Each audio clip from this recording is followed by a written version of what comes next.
एक छोटे से गांव में चारों तरफ हरे भरे खेत थे। सुबह पक्षियों की आवाज और मिट्टी की खुशबू पूरे गांव को जीवित रखती थी। उसी गांव में रहता था एक मेहनती किसान, रामू। रामू दिन रात खेतों में मेहनत करता था, लेकिन पिछले कुछ महीनों से उसकी फसल लगातार खराब हो रही थी। उसकी बूढ़ी माँ बीमार थी, घर में पैसों की कमी थी और ऊपर से गांव की साहूकार का कर्ज। रामू रात भर जागता रहता। उसकी आंखों में डर था, अगर इस बार फसल नहीं हुई तो परिवार भूखा मर जाएगा। हे भगवान, मैंने कभी किसी का बुरा नहीं किया। दिन रात मेहनत की, खेत को अपने बच्चों की तरह संभाला, फिर भी मेरी फसल क्यों सूख रही है? माँ की दवा के पैसे भी नहीं बचे। अगर इस बार भी खेत बर्बाद हो गया तो मैं क्या करूंगा? इतने में रामू की पत्नी गीता उसके पास आई। उसके हाथ में पुरानी दवाई की खाली शीशी थी। सुनो जी, माँ की दवा खत्म हो गई है। डॉक्टर ने कहा था कि दवा बंद हुई तो हालत और खराब हो जाएगी, लेकिन घर में तो 1 रुपया भी नहीं बचा। मैं जानता हूँ गीता, लेकिन मैं करूं भी तो क्या करूं? साहूकार पहले ही धमकी दे चुका है, अगर इस महीने पैसे नहीं दिए तो वो खेत छीन लेगा। गीता की आंखों में आंसू आ गए, लेकिन उसने खुद को संभाला। तुम हिम्मत मत हारो रामू, भगवान सब ठीक करेगा। तुम हमेशा कहते थे ना कि मेहनत कभी बेकार नहीं जाती। मेहनत तब काम आती है गीता, जब किस्मत साथ दे, लेकिन लगता है मेरी किस्मत ही रूठ गई है। अगली सुबह रामू अपने सूखे खेत को देखने गया। तभी दूर से एक बूढ़ा वैद्य आता दिखाई दिया। उसके हाथ में लकड़ी की छड़ी और एक छोटा थैला था। गांव वाले कहते थे वो वैद्य जंगल की जड़ी बूटियों से ऐसी दवा बनाता था जो मरी हुई फसल को भी जिंदा कर दे।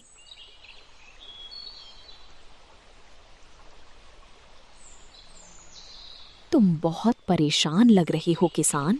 परेशानी ही परेशानी है बाबा। फसल सूख रही है, माँ बीमार है और मेरे पास कोई रास्ता नहीं बचा। वैद्य मुस्कुराया। उसने अपनी थैली से एक छोटी शीशी निकाली। ये दवा खेत में डाल देना। अगर तुम्हारा दिल साफ है तो सूखी जमीन भी सोना उगलेगी। लेकिन बाबा, इसकी कीमत क्या है? मेरे पास देने के लिए कुछ नहीं। हर चीज की कीमत पैसे नहीं होती किसान। बस याद रखना, लालच इंसान को बर्बाद कर देता है। इतना कहकर वैद्य धीरे धीरे जंगल की तरफ चला गया। रामू देर तक उस शीशी को देखता रहा। उसके मन में उम्मीद भी थी और डर भी। रात होती ही रामू खेत में गया। चांद की हल्की रोशनी सूखी मिट्टी पर पड़ रही थी। रामू ने कांपते हाथों से दवा खेत में छिड़क दी। कुछ ही देर बाद हवा तेज चलने लगी। सूखी पौधी धीरे धीरे हिलने लगी और अचानक सूखी फसल हरी होने लगी।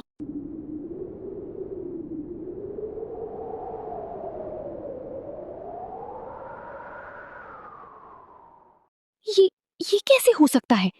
कल तक जो खेत सूखा पड़ा था वो अचानक हरा कैसे हो गया?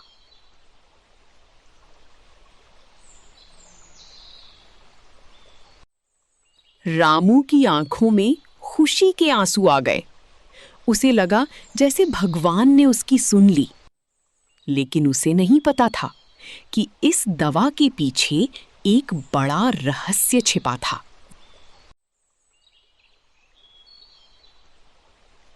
सुबह होते ही पूरे गांव में खबर फैल गई। रामू का सूखा खेत रातों रात हरा हो गया। गांव वाले हैरान थे। जो खेत कल तक बर्बाद था, आज उसमें नई जान आ चुकी थी।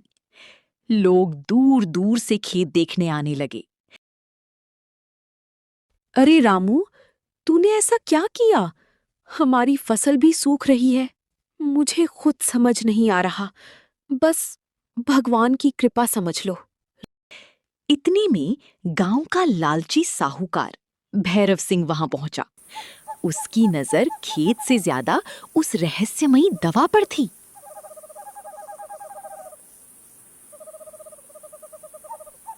रामू, सच सच बता, ये चमत्कार कैसे हुआ? कहीं कोई नई दवा तो नहीं मिली? नहीं मालिक, ऐसा कुछ नहीं। भैरव सिंह की आंखें शक से भर गईं।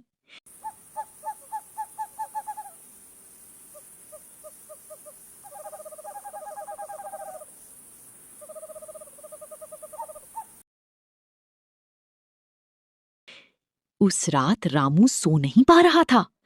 वो बार बार उस छोटी शीशी को देख रहा था। तभी बाहर से किसी के कदमों की आवाज आई। रामू धीरे धीरे दरवाजे तक गया, लेकिन बाहर कोई नहीं था।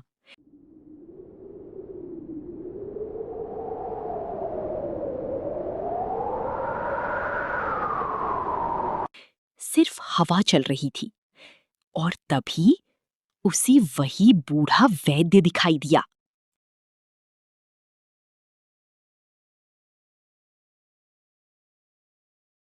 किसान, याद रखना, ये दवा सिर्फ जरूरत के लिए है। अगर लालच किया तो सब कुछ खत्म हो जाएगा। बाबा, मैं बस अपने परिवार को बचाना चाहता हूँ। हर इंसान शुरुआत में यही कहता है। इतना कहकर वैद्य अंधेरे में गायब हो गया। रामू के शरीर में डर दौड़ गया।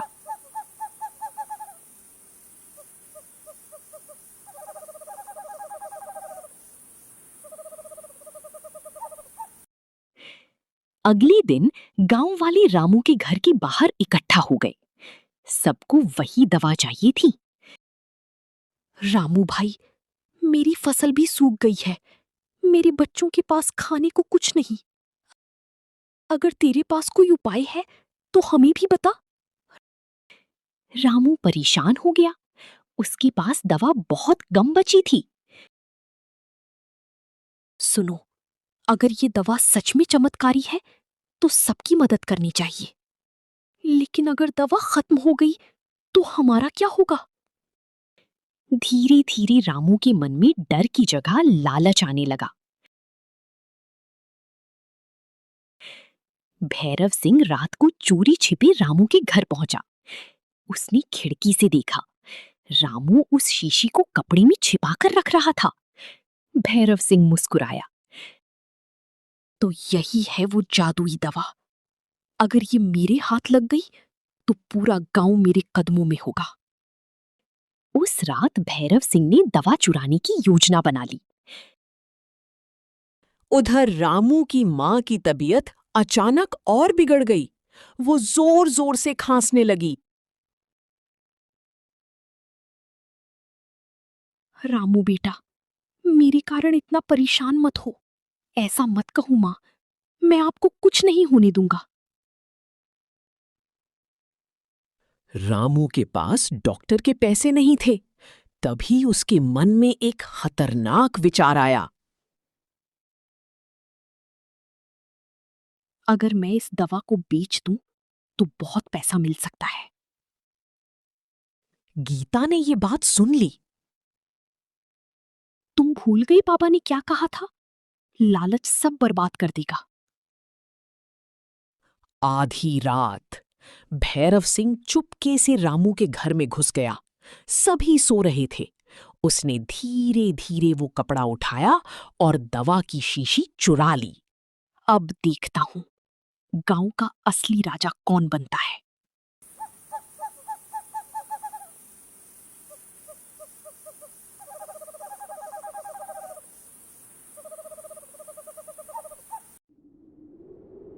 लेकिन जैसे ही वो बाहर निकला, अचानक तेज हवा चलने लगी और दूर जंगल से वही वैद्य दिखाई दिया।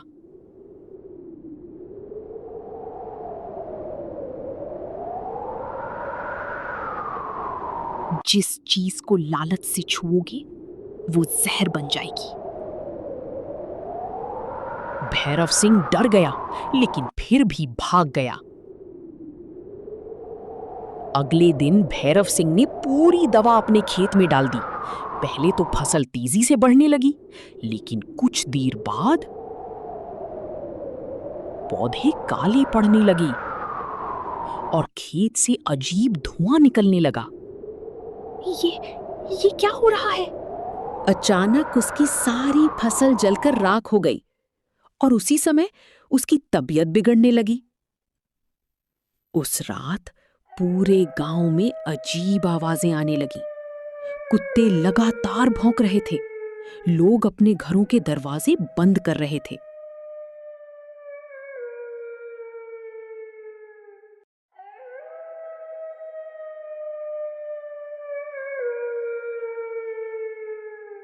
लगता है गांव पर कोई बुरी छाया आ गई है।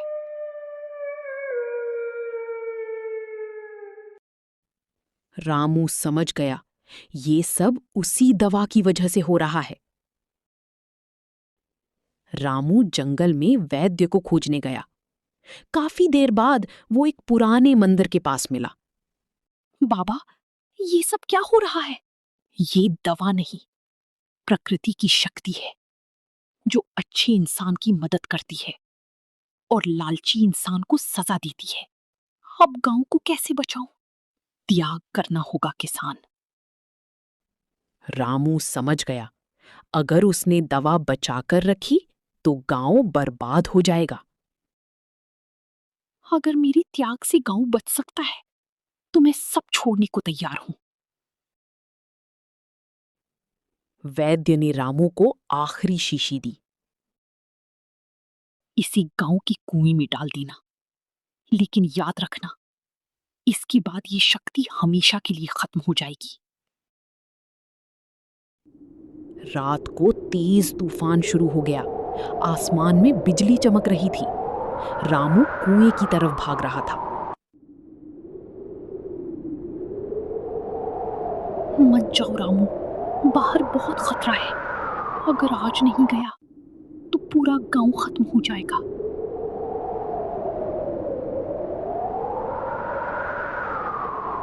रामू जैसे ही कुएं के पास पहुंचा, उसे अंदर से अजीब आवाज सुनाई दी।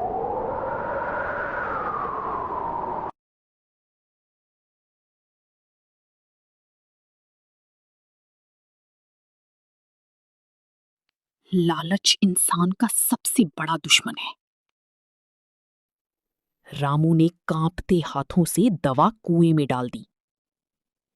जैसे ही दवा पानी में गिरी, पूरा कुआं चमकने लगा।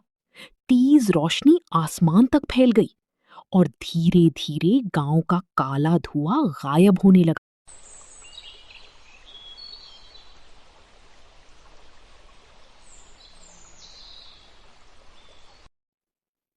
अगली सुबह गांव फिर से शांत था। फसलें हरी थीं और लोगों के चेहरों पर खुशी लौट आई थी। रामू ने पूरे गांव को बचा लिया। रामू वैद्य को धन्यवाद कहने जंगल गया, लेकिन वहां कोई नहीं था। सिर्फ एक पुरानी लकड़ी की छड़ी पड़ी थी। बेटा, वो वैद्य कोई इंसान नहीं था। लोग कहते हैं वो जंगल की आत्मा था।